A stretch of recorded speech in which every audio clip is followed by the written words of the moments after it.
All right. Good evening. Unusual. Good evening. Unusual episode tonight for a Friday night. Usually we're running on Wednesdays, but schedule didn't work out too well this week. So we'll give this a shot here on a Friday night, trying to still get a handle on this new technology with StreamYard and getting multiple streams going at once. So thanks for everybody for joining in. And it's probably just going to be me tonight. Landry is enjoying himself in Las Vegas. Lucky him. He's visiting out there, obviously, with the Houston Texans playing the Raiders this weekend. So props to him, and hopefully he'll have a good time and come home with a few extra bucks. He may jump in. I'm not entirely sure if he's going to make it in or not, but if he doesn't, it's no big deal. We'll just run without him. But other than that, this week it's been a very jam-packed week, especially for Houston fans. It's exciting to see what's going on with the Astros continuing now 2-0 in their playoff series against the Yankees, and that's who I think most fans wanted. There's probably a few fans that either didn't care or they would have liked to play the Guardians, but at the end of the day, I think everybody wanted to go against the Yankees and prove that this team is better than them, shut them down. They've been talking all year. Fans have been talking all year. So it's been great to see them 2-0, start out strong. Christian Javier going tomorrow, followed by Lance McCullers. It'd be fantabulous. I like to make up words sometimes. Fantabulous if they can complete a sweep and just get this over with quickly. But it's 3 games in New York at worst. It's a 2-3-2. It's a horrible format. I think that's luckily with Houston being 2-0 coming out, it's not that big of a deal. But I'm not a big fan of the 2-3-2 schedule. But it's exciting. And we saw some news come out today that Dusty Baker's most likely coming back next year, and James Click, his future is kind of uncertain. So we'll see where that goes, and hopefully Houston can continue on with their continued work over the weekend. And so thanks for joining in tonight. This is Cap and Trade episode 37. I'm trying to get 3 streams going. So if you're on Twitter Spaces, welcome. I probably won't. Not sure if I'll be able to take any folks jumping in from Twitter Spaces, but certainly able to listen in. We may test it out if somebody wants to speak and see what happens. I'm not entirely sure what will happen, but we'll see what happens. We're also live on YouTube, and we are live on Twitter. So, if you got any comments, any questions, feel free to post them up, and I'll take a look at them and see if we need to answer them or anything like that. But, really a lot of news this week, like talked about, and the Astros coming up, and we did our part on that. But the biggest news I think out of Houston was what came out Monday right off the bat was Jack Easterby being fired. And a lot of people have talked about it this week, and I've had some certain thoughts. And is it a huge deal? I don't think it's as big. I think it's just a good thing for the fans, right? You typically don't want an organization to pander to the fan base, but I think it's exciting to see them finally make that move and move on. He had already been frozen out. He was not involved at all. I mean, there was times where he was pictured in the draft room, but he was not involved in personnel. He'd been frozen out by Lovey, by Nick Caserio, and he was just not involved at all in anything personnel related. He just had logistics, some decision science, as they call it, the analytics group, the sports science group. So I think from just an overall perspective, it was just good for the organization to make that move and move on.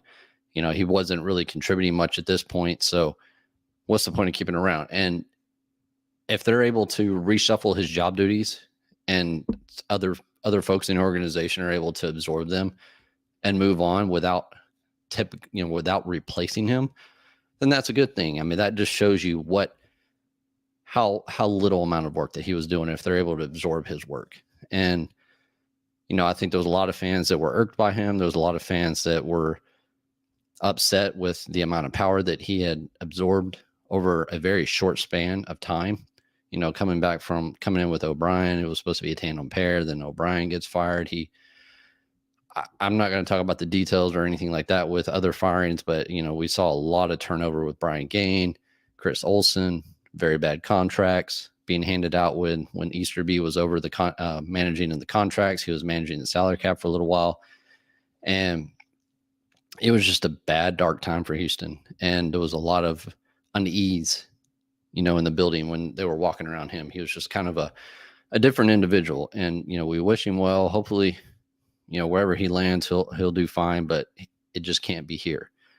And I think most fans will accept that and be happy with it, right? I think that's just another step towards, for this organization, for Cal McNair, for Nick Caserio, to just get rid of any outside noise that could be affecting how the fan base thinks about the team. And we know it's not going to be an overnight turnover for this fan base, but this is just another step in the right direction. And this is what the fan base wants to see.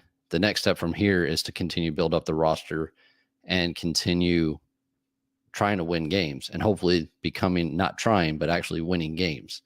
And so, that's going to be a 2 to 3 year project to get back to being a team that's competing. But for the most part, I didn't really want to dive in it too much. It's been covered pretty heavily this week with the radio and with media, but I mean, I didn't really talk about Easterby that much, so it wasn't a big deal to me, because I kind of understood his role and how it has been pushed back more so in the past 8-9 months versus what it was in 2020 before Caserio got here, and how he still was pretty involved in 2021. And then they just kind of finally got him out of the way.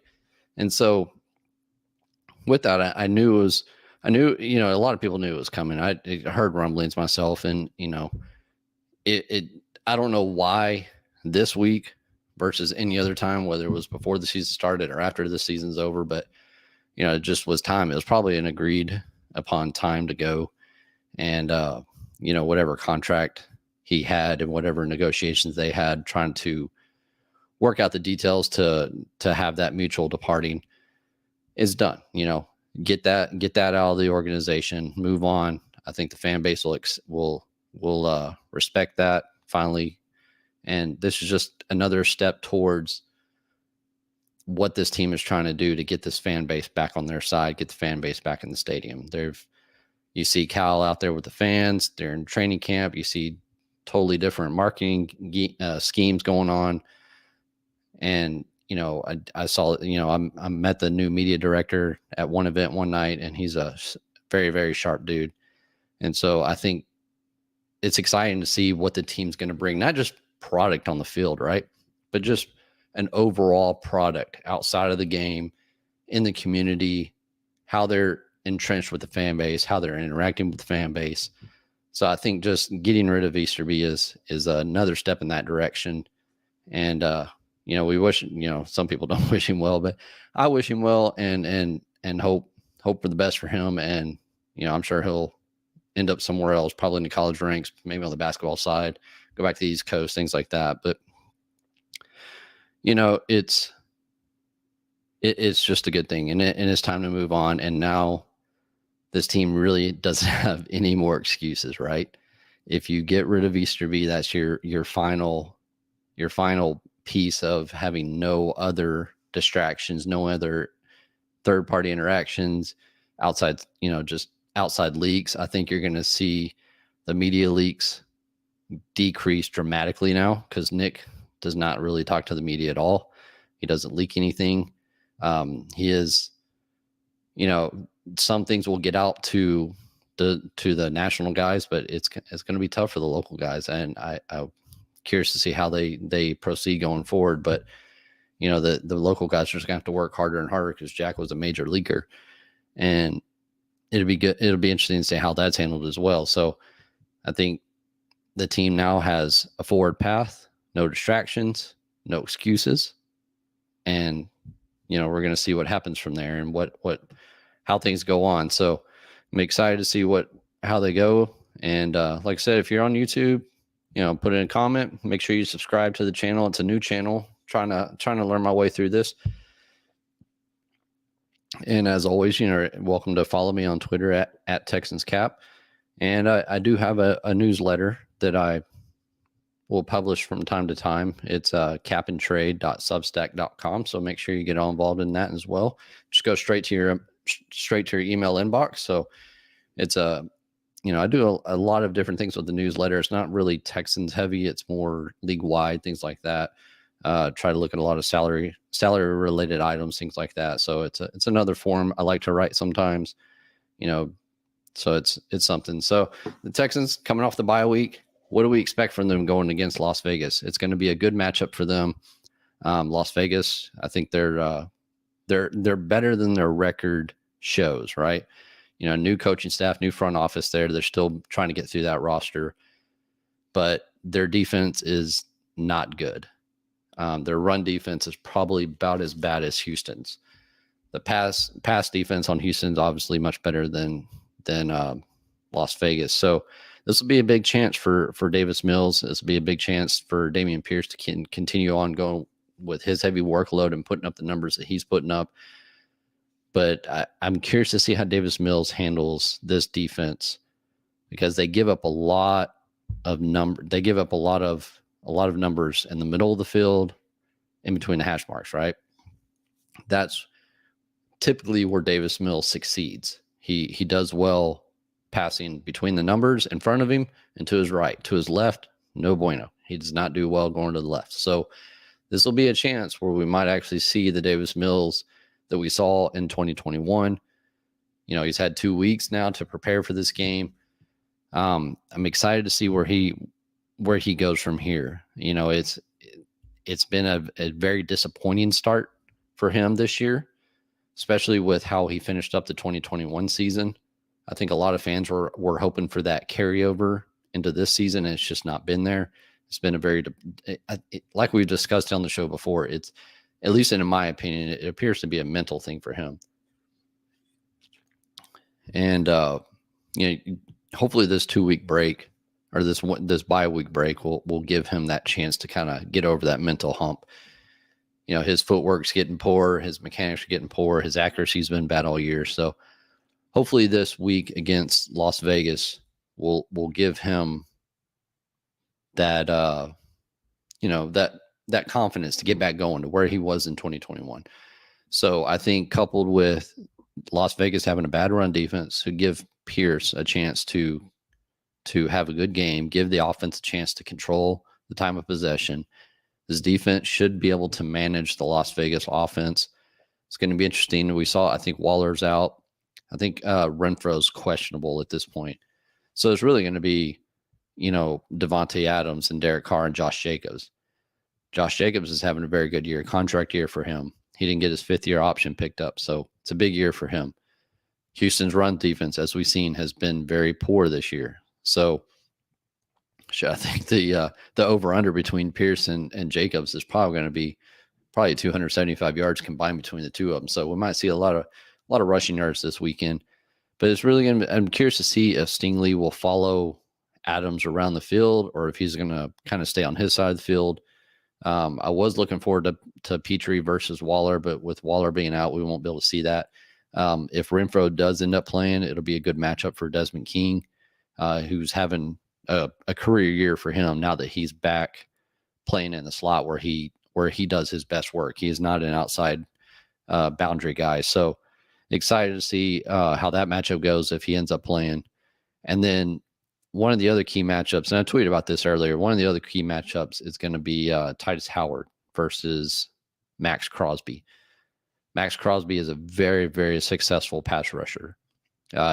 Las Vegas has 2 very good defensive ends in Max Crosby and Chandler Jones. Chandler Jones is not the player that he has been in the past, but it's exciting to see Howard really get matched up with a top tier pass rusher and see how he handles it. Curious to see if the team, brings in some chips, maybe brings a tight end over on that side to kind of chip at Crosby to help out Howard, at least maybe early in the game until he gets himself settled down. But this is a big moment for Howard. We know he's got a fully guaranteed guaranteed salary next year, but I've been kind of in the mind of he's a potential extension candidate next offseason. He's got a $3.2 million fully guaranteed salary next year, but that's his cap number as well. So hopefully you want to bring that number down if you end up doing an extension. So we haven't really seen him go against any top tier pass rushers as of yet, but going against Max Crosby is going to be a good challenge for him. Hoping to see some one-on-one work with him just to see how he manages going against Crosby. Looking at Crosby's snap counts and where he lines up, 90% of the time he's lining up on the left D inside, which is up, going against a right tackle. So, Chandler Jones is going to be on the other side going against Tunsil, who we know is having another stellar year. That'll be another fun matchup to see, but I think Tunsil should be able to manage that. They really don't have too much of an interior presence, so hopefully, how Kenyon Green and AJ can kind of get back things going. Kenyon Green's gone a little backwards when it comes to pass protection the last couple games, giving up a couple sacks, some pressures. So we know he's good on the run game, but he needs to kind of find his way back to the passing side. So that's, that to me is some of the big key matchups this weekend, is how those players manage those specific matchups. Definitely excited to see how Nico Collins goes on as well. He's getting a little more heavily involved week by week. He's getting more confidence. The Pep's getting more confidence in him. Mills is getting more confidence in him. And I just hope that continues to ascend on. You want to see Brandon Cooks do well. Hopefully the play calling kind of sorts these things out, but really, really excited to see Nico Collins continue to flourish and do well. He's a big wide receiver, big target, big catch radius, as we saw in the last game with that jump catch. So it's exciting to see those matchups for me. I think this is a winnable game. I think almost every week, maybe not every single week, but for almost most of the weeks, Houston's going to have a shouting chance. And this week, I think they're -7 or they're +7 on their side. So, you figure the 3.5 point home field advantage. So maybe it's a 4-point dog for Houston. So hopefully, they'll make this a game. Davis Mills typically has struggled on the road versus playing at home. So, but he is playing in a stadium, in a dome. So maybe hopefully that'll help him out as well. But this will be a big test for a lot of players. There's a lot, like we discussed, there's a lot of individual matchups that'll be fun to watch, and we'll see what happens from there. Another thing I wanted to touch on was looking at any potential activations this week, right? So I don't think Tegan Catoriano, I don't think he's going to be activated just yet. The team does have plenty of tight end work right now. They signed Jordan Akins to the active roster, so they got him, Brevin Jordan, and OJ Howard. They're going to all be active. It looks like Brevin Jordan's back, so it'll be good to see all three of those tight ends get a little more heavy tight end sets. We haven't seen that in the past couple of weeks because of that specific position's been a little shorthanded. So it'd be good to see more of the 21 personnel back out there that they were running the first part of the season. I think that's a big staple of Pep Hamilton's system, and he just hasn't had that ability to run it the past couple of games. So it'd be good to see them back out there. And but I'm curious to see if Christian Harris gets activated tomorrow. Tomorrow's the deadline for activating those players. Tavir Thomas hasn't been designated yet to return to practice, so I'm not sure if he had a setback. I was really anticipating him having coming back right on schedule at week 5, and that just hasn't been the case. And so it is interesting. I'm not entirely sure what's going on there. We'll just have to wait and see what happens. Maybe he had a setback. Maybe this team's just taking the time. Desmond King's been playing well, so it'd have been nice to have that depth at the cornerback position, but the roster jumbling would be very difficult. They would have to maybe move off Graylin Arnold, Graylin Arnold out of the safety position if they brought back Thomas. So, it's a lot, it's a lot of jumbling and trying to figure it all out. But if Christian Harris does come back, that's exciting. And I don't know that he would get a substantial amount of snaps right off the bat, right? So I think if you see him on the field, is probably going to be maybe in a few sub packages, special teams work, things like that. We got to remember he only got in 3 or 4 practices at training camp before he had the hamstring injury, pretty serious injury at this point. So, he doesn't have a whole lot of NFL time, doesn't have a whole lot of time in Lovey's system. Mental reps are good, but, until you're out there on the field, it's not the same thing. So don't expect, if he gets activated tomorrow, don't expect him out there on the field for 80, 90% of the snaps. I think he's just going to be eased back in. He'll eventually take over probably Kamu's role. And then, I kind of would like to see, if Kirksey comes off the field, I'm fine with that. I kind of would really like to see Garrett Wallow and Christian Harris, the back half of the season, become your primary duo linebackers. You want to see the young players out there, see what you have in them. You know what you have in Kirksey, and he's under contract for next year. Not a guaranteed contract next year, but he's under there. Kamu's a 1-year deal, so he's probably going to be gone after this year. So at this point, there's really no need for those guys to be on the field. They just need to become very good depth and very in kind of a veteran leadership type role. So you want to see Wallow and Harris.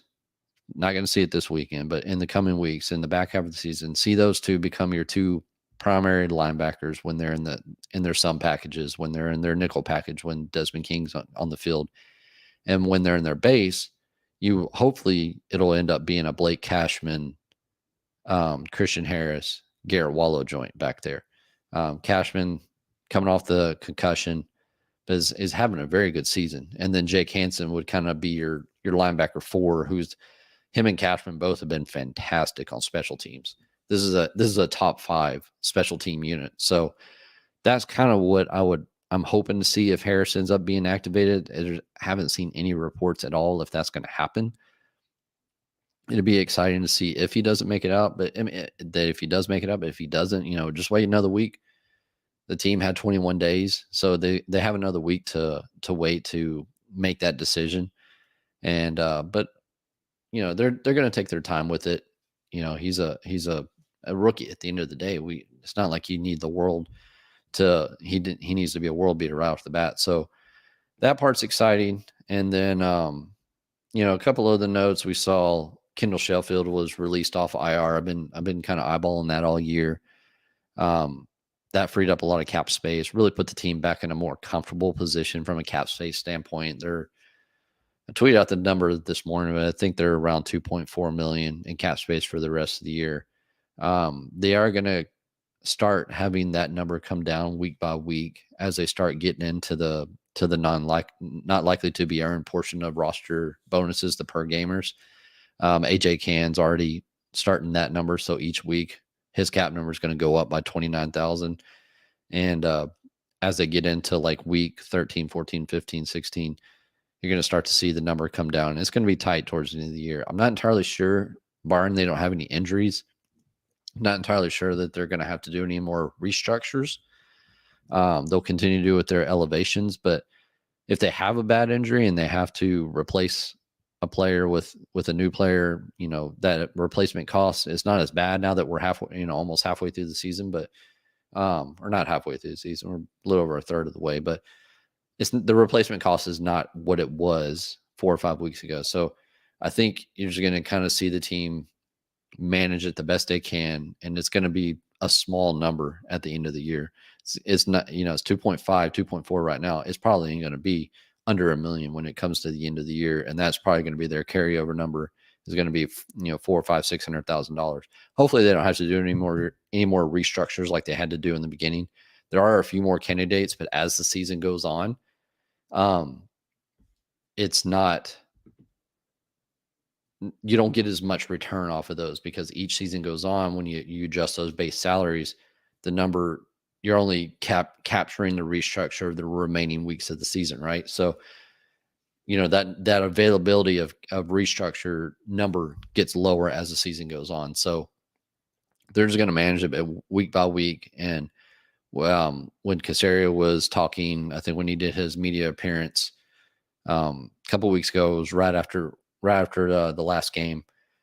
He said he was very comfortable with where they were on the cap space, and that was before Kendall Sheffield. Kendall Sheffield was actually released that day, and when that's the reason why he felt comfortable with the numbers. So, curious to see how they manage it the rest of the way forward. There's no extensions to be done. at this point with the way the cap space sitting. There's no trades coming in that I could see happening. Maybe they move a player out, but I mean, there's really not many veterans on this roster that are worth much of a trade value to, what's the point of moving somebody for a seventh round pick? I saw some names like Jerry Hughes. You don't want to move Jerry Hughes for a seventh rounder. I mean, right? You might get a six for him. The team already has 3 or 4 6-rounders next year. So I'd rather just keep Jerry Hughes here. He's under contract next year as well. And use that veteran leadership on the edge. He started out strong. He's kind of fallen off a little bit. Hopefully he's gonna have to work hard this weekend because Grenard's not gonna he's out for the weekend. But I just don't see really any players being traded out.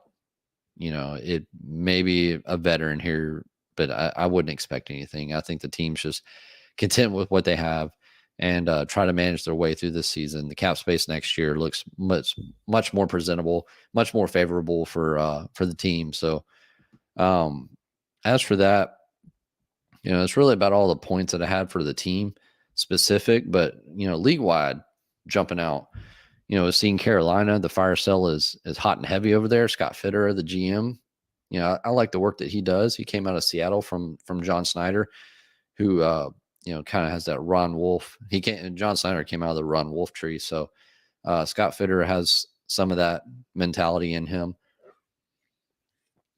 And we saw he traded Robbie Anderson to Arizona, and I don't know what Arizona's doing.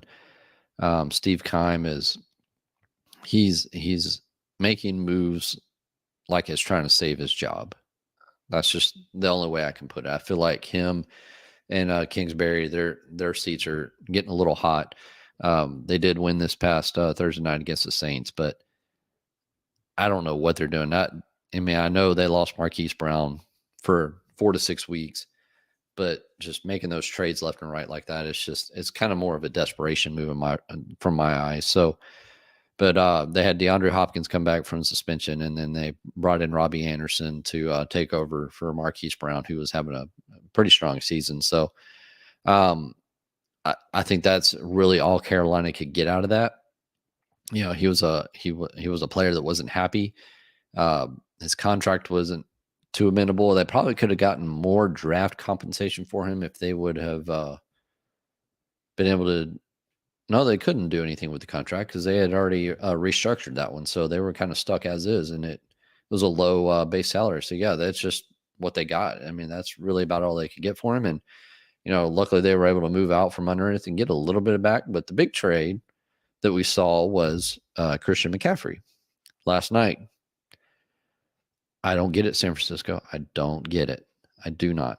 I mean, this team has invested draft stock over draft stock over draft stock for 2 years now at the running back position. I mean, multiple day 2 picks dating back to 2019 or 2020 when John Lynch joined in over there. And I mean, some of the players like Trey Sermon are not even there. And then just to give up all, your 2, your 3, and your 4 at the next draft, and then a future pick. They still have their compensatory picks from their minority coaches that hired on in front office that hired on in other organizations. But I mean, I know everybody thinks that that's a great fit for Shanny's system. I mean, it's exciting to see it happen from a fan standpoint, but from an organizational point, I just don't get it for San Francisco. I don't understand having that much asset dumped into one position. And I'm not just talking about McCaffrey. I'm talking about over 2 years. And, that contract is not that favorable for the next 2 or 3 years. And, I'm just not sure what John Lynch is doing. And I'm not entirely sure who's running the show over there, if it's really a collaboration, if it's more so Lynch, or if it's more so Kyle Shanahan. And the drafting over there has not been very well done. And now this this kind of move, just like I said with Steve Keim, it kind of feels like a desperation move. And I know both Shanahan and Lynch were extended recently. And I don't know. We'll see what happens. Maybe it turns out. I just don't think he's going to be able to put up the same kind of numbers that he was when he was healthy in Carolina, just the way Shanahan uses the players. But Shanahan, being a fantastic offensive mind that he is going to find a way to make McCaffrey work. And that team has a very good chance to make a deep run in the playoffs, even with Jimmy Garoppolo at quarterback. So I just didn't understand it, but I was very surprised that Carolina was able to get that kind of return in value. They leaked it out early that they wanted through I think it was through Peter Straggs at the NFL Network, that it was going to take multiple ones. That was insane. Nobody was giving up multiple ones for Christian McCaffrey. But to give up 4 draft picks, 3, 2 of them being day 2 picks, which are going to be late, but at the end of the day, Carolina did very well in that trade, getting on their side. I don't understand for San Francisco, but getting that kind of trade value back is what Carolina needs, because they had already given away future 2s for the Sam Darnold move. They've given away future 3 for the Matt Corral trade during the draft last year with New England.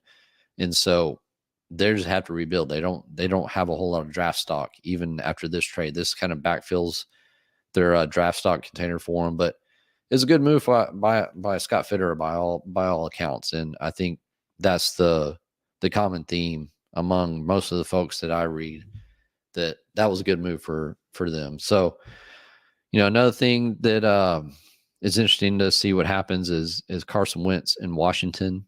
He looks like he might be out 4 to 6 weeks, and that's going to affect the draft compensation for Indianapolis. The draft compensation moves from a second to a third, a third to a second round if it's based on snaps. That I think you had to play like 70 or 75%, 70% if they made the playoffs, 75 if they didn't make the playoffs. And if he's going to miss 4 to 6 weeks, then there's a very real chance that he may not hit that number, right? So that's going to kind of tank some of the draft stock for Indianapolis. And then just we saw what happened at the and one last thing would be the owners' meetings. That was a fireworks show. It started out at the beginning of this week when the owners were there. It was going to be a very quiet owners meeting. Not a whole lot going on. Not a lot of report. They weren't going to talk about roughing the passer. It was slated to be a very quiet one. And then Jim Irsay comes out. And I was listening to Mike Sando and Randy Mueller on The Athletic, on the GM Athletic podcast. And I really agree with Randy Mueller, and he's still a plugged in guy. He's a GM in Minnesota for a long time, and he still got a lot of friends in the league. So his thoughts was kind of what I was thinking is they needed somebody to say the quiet part out loud about Dan Snyder. And who else to do it? Jim Irsay. I mean, the guy wears his emotions on his sleeve. He has a very public background. He's had his issues. And who else can go out there and say, yeah, investigate me, bring all your PI dirty work on me, I don't care. As he said, you can investigate me till the cows come home. And, that's stemming from Dan Snyder's leak that he's got dirt on almost all the owners. So I think that was fantastic. I think that was step one of attempting to get Dan Snyder out as an owner. It's going to take some time, but I think that was the beginning of the process. I think that was the league's way and the other owners' way of saying, yeah, we really don't believe that you got that much dirt on us. And if you do, we're happy to fight and we're happy to go at it. So it only takes 24 owners to vote him out. Maybe they just go a route with Sarver, like, what Sarver did in the NBA, where they just force him to sell. I don't see Snyder caving in like that. I think that the league would literally have to vote him out to get him out as owner. So I'm fascinated. I know a lot of people don't find that as fascinating as I do. But I'm really curious to see how the politics play out on that. If Snyder were to sell that team, it would eclipse the Broncos sell pretty dramatically. I mean, we saw the Broncos sell for almost five billion. I think Washington would eclipse that number. So that's the other incentive for the owners to get rid of Snyder. Not only do you have the public image of Snyder and what's going on with him, or what's been going on with that organization for years now, but to get another team that sells for in excess of $5 billion is just a beautiful thing for the owners. So, I think especially with the way Washington is fumbling the new stadium deal over there, it's just been bad on multiple fronts. So I'm curious to see how it goes. We saw, and then we saw Jerry Jones and Robert Kraft having a little bit of words. I don't know what to make of that. I mean, I know Jerry Jones is trying to avoid giving Roger Goodell another raise. I think they're revisiting his contract as a commissioner, and Robert Kraft is very favorable of Roger Goodell. I think he's probably one of the more friendly owners with Roger Goodell. Jerry Jones, not so much. And, I think Jerry Jones is trying to fight giving Goodell a raise. He's already making $40 million a year. So for the most part, we'll see what happens with there. And then the last part, which wasn't too much of a surprise, is Tennessee. Looks like they're getting a stadium. Good on them. Not only are they getting a stadium, they're getting a dome. They want to host Super Bowls. So good for them. Got a ton of funding from the public. I think upwards of $1.2 billion in funding from the public side of it. And they're only having a dump. I think they're only having to invest about $940 million, only $940 million. But, so it's exciting for them. That puts another stadium, another team in the potential rotation for hosting a Super Bowl. I'm a big proponent of having everything covered up. I know if Landry would hear, especially with the Yankees game getting rain delayed in the last series with Cleveland, he would agree with me that at least maybe he wouldn't agree with me on the football side, but I think for the most part, I think you should just go with domes. It's more money. I think there's probably some old school fans that want the games to be played outside, but I'm all for Tennessee getting their dome. So good for them. Chuck tweeting in. So yeah, if you got any questions, there's multiple ways to get to me here. You can comment on YouTube. You can post a tweet in the thread on Twitter Spaces. Looks like it's working well. So Chuck says, I don't care. It's his team selling and forcing him out as a reward. It's his team. Too much power to public perception and NFL hierarchy. I'm assuming it's 52 seconds ago. So I'm assuming that's about the Dan Snyder stuff. So, yeah, forcing it out is a reward. I think that is a reward for the other owners and for the league in general. I think they just don't want that perception anymore. So, for the most part, it's going to take some time for them to do that. It's not overnight. And that's why I said, I think Jim Irsay coming out, saying what he said, being very adamant about what he said is step one of a very long process to get rid of Dan Snyder. With that, a little bit shorter episode tonight. If you got any more questions, don't hesitate to send them my way. So 04 Rip Hamilton says, do we see Tyler Johnson more after the bye? So Chris Moore returned to practice this week. He was coming off the hip injury. I don't know that you're going to see much of Tyler Johnson. You might see a 50-50 split between him and Chris Moore at the slot position. Just depends on how healthy Chris Moore is. But I also think with Brevin Jordan being back healthy, Jordan Akins on the active roster now, and OJ Howard, I think you're going to see a lot of 21 personnel, which is not going to allow for the slot wide receiver to be on the field. So I think just by account all that, the slot wide receiver snap count is going to drop. I just, I really don't have much of an expectation for Tyler Johnson this year. Maybe next year, see how he handles the rest of the season. Maybe he gets lulled in the field a little more towards the end of the season, but I mean, he's a 5th round draft pick at the end of the day. I just, until he proves otherwise, I wouldn't have a whole lot of expectations for him. But I just don't think you're going to see a lot of snaps out of him either this week or in the next few weeks. We'll see what happens, but I think, like I said, 21 personnel, not very much for Tyler Johnson to be out there. Maybe he'll probably see like 4 or 5, 6 snaps, depending on Chris Moore. But I think it's going to be a Nico Collins, Brandon Cooks joint with 2 tight ends and Troy Hairston out there blocking out there for Pierce. So if you got any more questions, sit them in. If not, we'll give it a couple more minutes. No comments on the YouTube live side, but I know this is an unusual time for the show. I'm not used to doing them on a Friday night, but cheers. A little alcohol tonight. I usually don't partake during the show, but since it's Friday night, why not?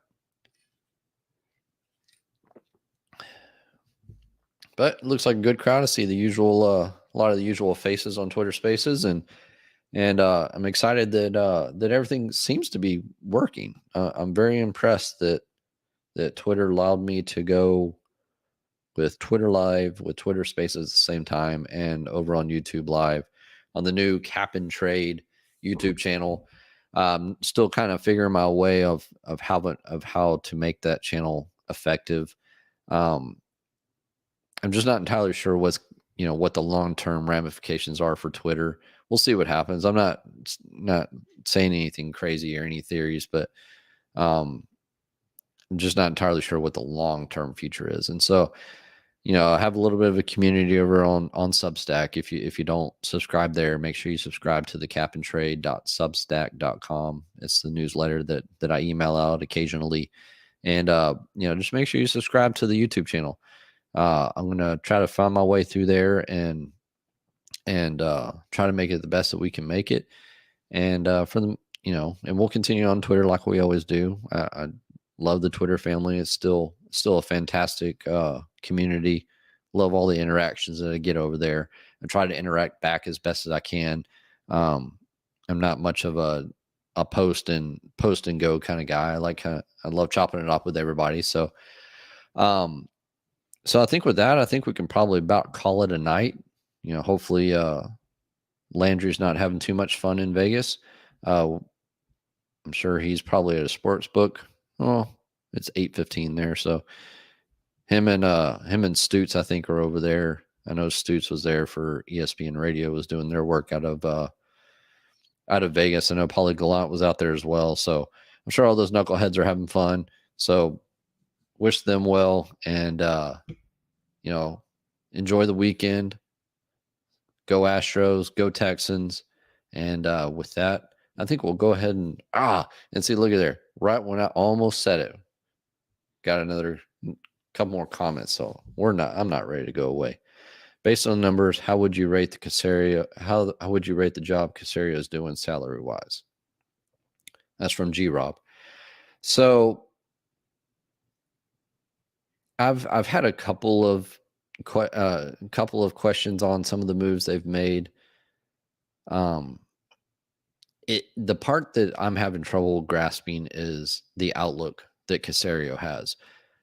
I studied Rick Smith and Chris Olsen for a number of years and had plenty of years to watch them, and they were very much a 2 and 3 year outlook kind of forward-facing organization, front office. Caserio is not that. He is this year. We'll look a little bit of next year, and that's it. We're not looking out 3 years because the roster is going to change dramatically, and you see that with the contracts that he's been given out. I just don't know how heavily involved he was on the lower contracts this year. I know Andrew, who is the I'm trying to think of his title. He does a lot of the salary cap stuff for Caserio. Football ops coordinator, maybe. I'm sorry if I butchered his title, but I know he negotiated the rookie contracts, and I know or I was told, and then I heard that he negotiated some of the lower level veteran contracts. So this year has been a little bit of questionable for me, but that's just like technicality and small things that are probably not very interesting to the majority of the fan base. Overall, I think he's done well to get out of the hole that he was dealt. I think he probably could have managed 2020 or 2021 a little bit better, but I'm not entirely sure what he knew of the Watson situation when he got here, right? So the way he built the roster in 2021, it made me feel like he thought he was going to have a chance of winning more games. This year, I don't understand bringing back certain players. I don't understand bringing back Kamu. I don't understand bringing back Justin Britt. I don't understand bringing back Christian Kirksey. I would have tried to go on younger in some of those spots, but if I were to go like at a 30,000 foot level, I'm happy with what Caserio has done. I think he's done a good job managing the cap and getting the team in a good spot going forward. So I know there's another question from Tony after this about the cap space for next year. We'll kind of we'll kind of combine those two questions. So he'll have to, like we said, the team's going to have to manage their way through the back half of the season on the salary cap. As long as they don't have any major injuries, I think they're going to be fine. They're at like 2.4 million. They may have to do another restructure or two. They have another couple available options there. But for the most part, I think he's done fine. I think Caserio is a straight up football guy. He's upstairs with the coaches during the game. He's not sitting in the luxury box with the owner. He doesn't care about media perception. He is very good at separating the personnel side, not personnel, but the personal side of the player from the football side of the player. He can segregate those two things very well. And I have confidence, we'll put it this way, I have confidence that Caserio will continue to build upon what we've seen out of the 2021 draft and the 2022 draft. He's obviously got plenty of compensation and asset value, not only this coming year, but the year after that with Cleveland's picks the next 2 years. And I think he is very, very smart and can manage his way through the draft, moving up and down. The thing I'm curious to see about for next year, and I wrote about this in the newsletter. If you subscribe to it, you probably would have read it. This year, the one thing I don't like about this year with what Caserio's done is the middle class of the roster is gotten too big. That's really hampered his maneuverability within the roster, within the salary cap. If you read the middle class newsletter, you'll kind of understand what I'm talking about. And he has the second biggest middle class if we do if a player is anywhere from 1% to 3% of the salary cap on an individual basis. His is the second biggest middle class in the league. And so I think all of that makes things difficult for him to maneuver. And I just disagree with how big that middle class is this year. I think you're going to see that middle class go down in size in 2023. I think next year the team right now is at like 43 million in cap space. That number is going to come down. So prepare yourself. What you see today is not what it's going to be when March comes around. They're probably going to be around 35, 36 million cap space when it comes March time, before they make any player releases or any adjustment to the roster prior to free agency. So they could be over 40 million heading into the free agency if they release a player or two. So that'll answer Tony's question. But to get back to G-Rob and Caserio, I think if Caserio can kind of shrink and contract that middle class, have a younger bottom end of the roster, give you that maneuverability, and then you might see him bring in a strong free agent or two next year. Not you'll see a high number of signings again, not like we've seen the last 2 years, because he still has a roster to fill out. There's only like 38 players, 39 players under contract next year. So I think you're going to see that middle class shrink, the bottom and the lower group increase, and then you're going to see a little more top heavy. The areas that he's going to have to address with current players for next year is Laramie Tunsil and Titus Howard. Tunsil has a $35 million cap charge next year. Can you work with that? Sure. Do you want to? Absolutely not. You want to find a way to make sure that that number comes down, right? You don't need any player besides your quarterback taking up that much of your cap space. 2 weeks ago, up to 2 weeks ago and before, I was in the Trade Tunsil camp. I have since flipped and seen the light and come over, and I think I'm now in the extend Tunsil next year. Next year was going to be a trade or extend situation with Tunsil. It was going to be nothing in between. Tunsil did very well managing that situation and getting that cap number that high, which makes him unfranchise, and it makes it prohibitive to make him a franchise tag candidate in 2023, because that number would just be massive. It'd be upwards of 50 million. It's 120% of the 35 million. So I think the team is going to have to look very hard at doing an extension for Tunsil. Just know that he's going to want to reset the market. That's going to mean an APY of 24 million and change. He'll probably come in at 29, 28 million asking price on his side. The team will try to get him down to 24 and a half, no more than 25. Just so you know, just for the record, whenever Tunsil did his extension with Houston, his initial that's at 22 million APY, he negotiated with Bill O'Brien and Jack Easterby. Tunsil came in at 28 million APY, and then they end up settling on 22. So Tunsil's going to end up coming in that high again, and they'll find a way to get it down around 24. Right now, I think 23.8, 23.7 is top of the league with Trent Williams. So Tunsil will want to reset the market. I've been working on a contract extension for, draft, and I've got some numbers already prepared. Unfortunately, Tunsil doesn't have an agent. He has a consultant that does a lot of the contract work for him, but not a specific agent. So I'm going to try to get my projection over that way to that consultant, just to kind of get a gauge on where things are at.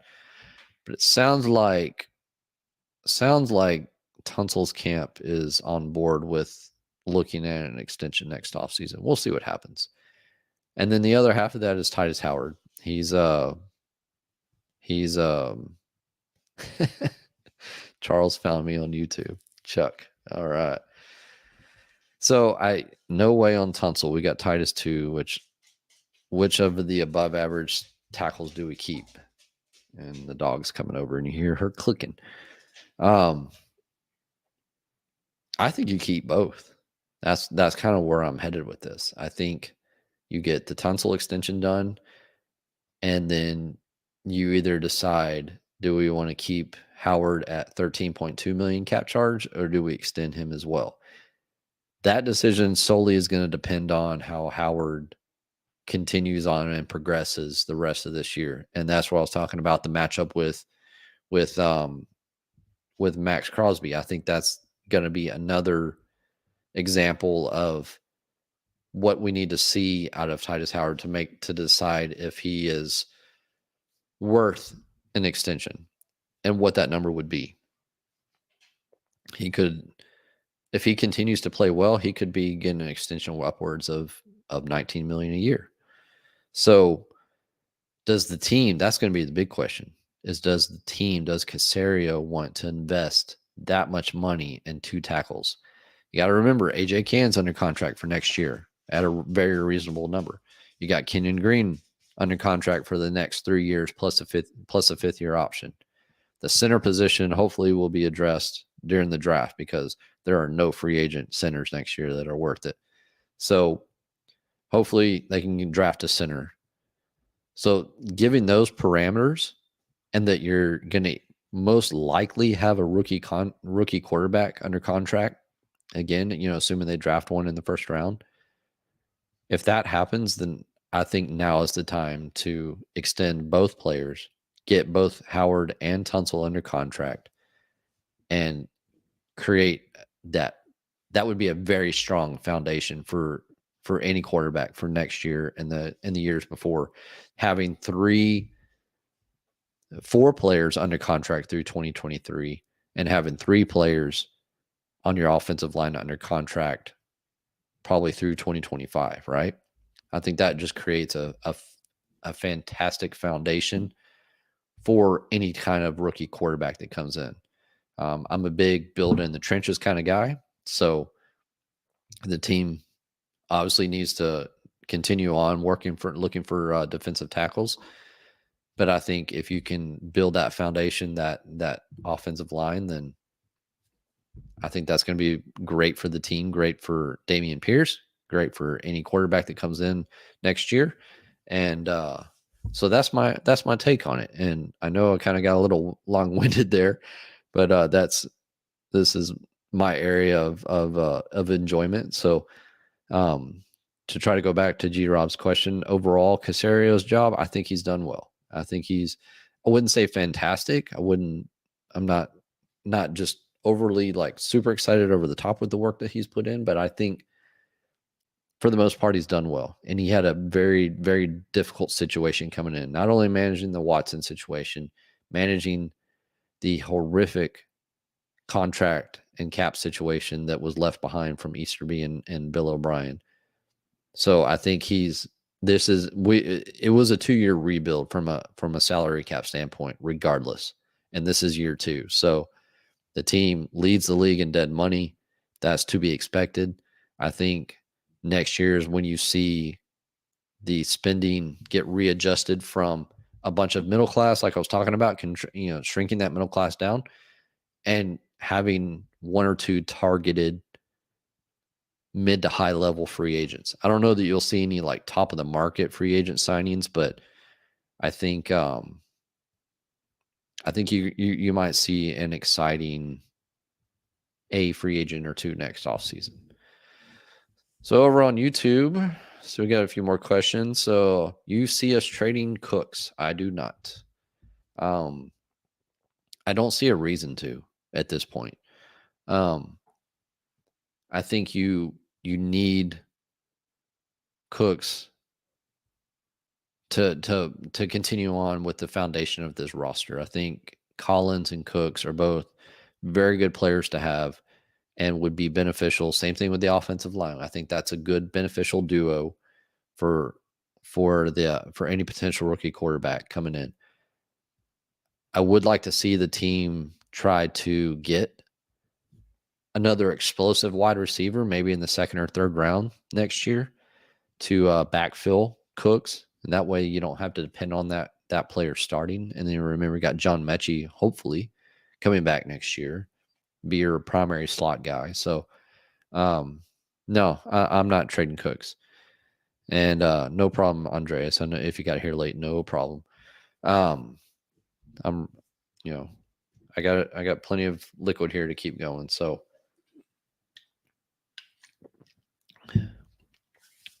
we're at 59 minutes, so doing well.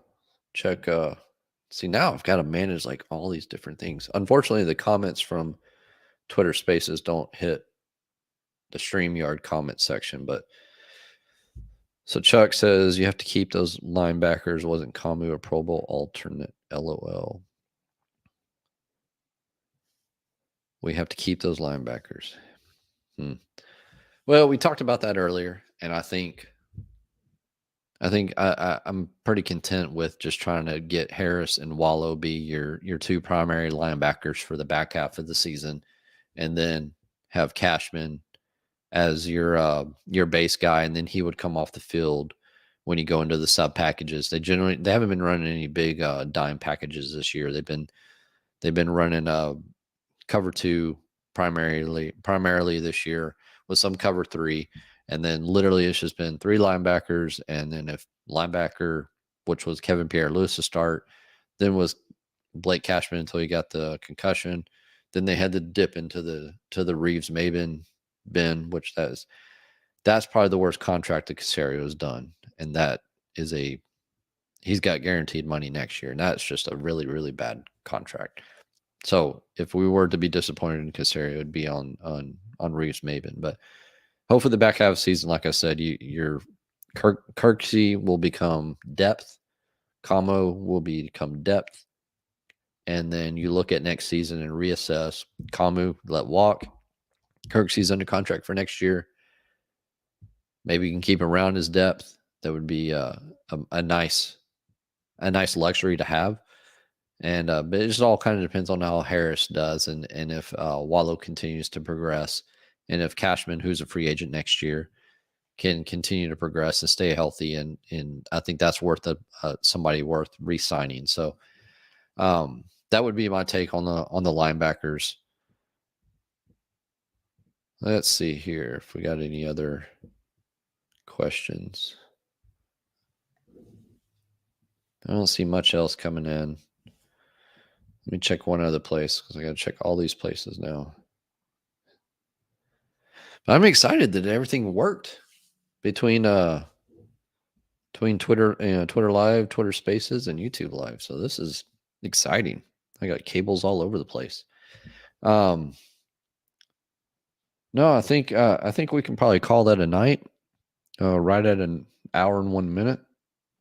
Everybody send messages to Landry and Twitter and mess with him for skipping out on me, which is no problem. Happy to go by myself. Had a good time tonight. Appreciate everybody joining in. We'll get the podcast version dumped off of this and get that posted hopefully tomorrow night. We'll see how the weekend goes. Got a lot going on tomorrow. But like I talked about in the beginning, let's see what happens with the Raiders game. See if Mills is able to exploit the middle of the field and, take advantage of that situation. See how Howard does against Max Crosby. See if Dameon Pierce can keep it going. See if Nico Collins can continue to get involved in the game, and see if Stingley ends up shadowing Devontae Adams or not. I'm kind of curious to see what happens there. I really don't have a concern if Steven Nelson ends up covering Devontae Adams a little bit. Devontae Adams is very good. I mean, he's gonna beat a lot of cornerbacks, but it would be fun to see Stingley kind of go up against him and see what happens. So, but overall, we'll see what happens. And with that, I think we'll go ahead and shut it down. I know I've said that like 10 times, but I think we'll go ahead and close it down. So everybody have a good night, and we will talk soon. We'll hopefully get back on the Wednesday rotation next Wednesday, and depends on the playoffs. I really don't like having the show when the Astros are playing. I know a lot of a lot of folks that follow me probably follow the Astros and would rather just watch the Astros. So I don't want to take away from that. And I told Lopez on Twitter that I had a weird playoff ritual, and I'll watch the Astros during the regular season when I can. I don't have cable, so I can't watch them on AT&T Sportsnet when they're on there. I just don't watch them during the playoffs. I don't know why. It was like it's dating back to when they won the World Series in 2017. I didn't watch the World Series up until like the last 3 outs, and it feel like it's my duty at this point just to not watch. I know it's silly. I know it's crazy to think that a single person could jinx a team, but hey, I got to keep doing this. Obviously it's working for the team. So, luckily I follow enough people on Twitter to get all the highlights and know what's going on. So, I'll probably be quietly watching the timeline this weekend when Javier's out there. Hopefully they can replicate the last time what they did against the Yankees last time when Javier started, when they went to combined no-hitters. So, it's exciting. Everybody have a good weekend and enjoy the games. Enjoy the Astros. Go Astros. Enjoy the Texans. Go Texans. And with that, we'll go ahead and shut it down. And I promise you, I'm really going to end it this time. So we'll get the podcast up. Make sure you subscribe to the Captain Trade YouTube channel. Follow me on Twitter at, I forgot my ticker. See, look at there. There you go. Make sure you follow me at Texans Cap on Twitter, and got the newsletter, capandtrade.substack.com. So everybody have a good evening, and we will chat soon. Peace.